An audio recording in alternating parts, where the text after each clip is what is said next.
In this video, let us look at all the respiratory movements during inspiration. Okay, so first we will cover quiet inspiration, then we will move on to the other types of inspiration. So what happens when you inspire, people? The air goes into your thoracic cage, right, to thoracic cavity. So your thoracic cavity should increase in volume. For this, lot of diameters will increase. Okay, so the diaphragm will go down, so the vertical diameter will increase. Then your ribs will go up, so this transverse diameter will increase. Anteroposterior diameter will increase when the sternum goes up. So 3 diameters will increase. Okay. So let's look at each one now.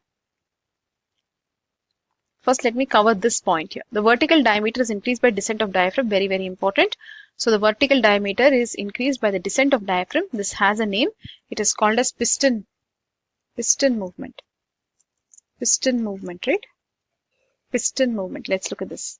So you can see how the piston movement going up and down. That's it. As simple as that. So this is called as piston movement of the diaphragm. Okay. What will it increase, people?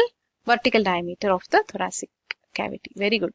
Now let us move on. Look at the movement of the ribs. So ribs, no, everything moves up only. From 2nd to 6th rib elevation and 7th to 10th rib also elevation only. But I think there is a special name to this ribs going up. This is called as bucket handle movement. So you can see how the bucket's handle is going up, no? Like that the ribs are going up. So simple, right? Bucket handle movement. Both of them, everything is getting elevated only. 2nd to 10th. But when 2nd to 6th is elevated, it is increasing the anterior posterior diameter, they are saying. And when the lower ones are going up, they are increasing the transverse diameter. Okay. 7th to 10th will increase the transverse diameter. So ribs is what? All the ribs. Bucket handle movement. Very nice. Now let's move on to the next one. The sternum going up. Okay. We'll go to the sternum now. Let me make this also blue so that it will be nice to know. Blue. Okay. So now movement of sternum. Sternum will go up and this movement is called as the pump handle movement, which should be in blue. P-U-M-P handle movement, pump handle movement. So pump handle movement is for whom? Sternum. Remember, this will increase the anteroposterior diameter only again. Okay. So sternum goes up. It increases the anteroposterior diameter. It's pump handle movement. Okay. So where is the sternum, people? Focus. This is the sternum. Hello, Mr. Sternum. So please be sternum. Sternum. This is the sternum. So it will go up. How will it go up? In this fashion called as pump handle movement, which I'll show you. So you can see here how the pump's handle, this is pump, our beautiful pump, and its handle is supposed to be the sternum. So it is going up like this pump handle. Sternum is going up like the pump handle. Okay, let's get back to our presentation of quiet inspiration. Sternum is going up, anterior posterior diameter is increasing, pump handle movement. Now anterior posterior diameter, how did we show you what is anterior posterior diameter? This one. From back to front, from your vertebra to your sternum. You understood? No? Yeah. Smart people.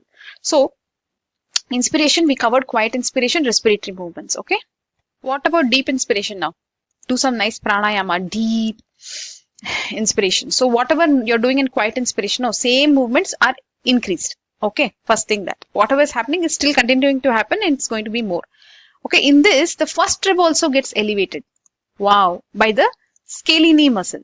This is one muscle you should know. And then by the sternocleidomastoid muscle. Okay. And then erector spinae muscle will help to reduce the concavity of the thoracic spine is reduced.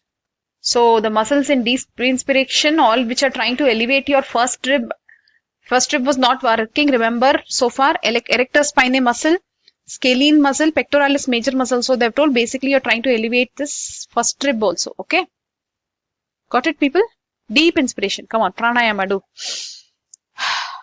Here they didn't mention that one more muscle, which is that pectoral muscle.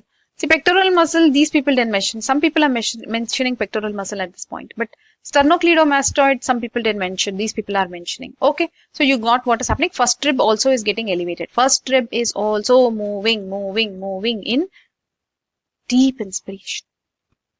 So deep inspiration over. No. Now next is what? Forced inspiration. Now let's look at forced inspiration. Forced. When will we do forced inspiration? When you do that spirometry test, you blow into that. They'll tell you blow into that spirometer, remember? So all movements are going to be exaggerated. Whatever you saw till now, same things are going to be even more. Okay, scapula is elevated. So now comes the scapula. Till now, who was not in the action? Scapula getting elevated was not there. Right now, first rib was not there. Then in deep inspiration, first rib came. Now scapula also. You're getting it right. Scapula is elevated by whom? Trapezius muscle. Okay, the levator scapulae muscle and the rhomboids muscle. These are the muscle names. But here we are not here to learn the muscle names. What are we here to learn? The movement.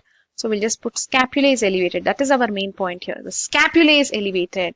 Okay, by these muscles. Okay, and then okay. No need to say so many times. Okay, then that's it. Same muscle names only they have given.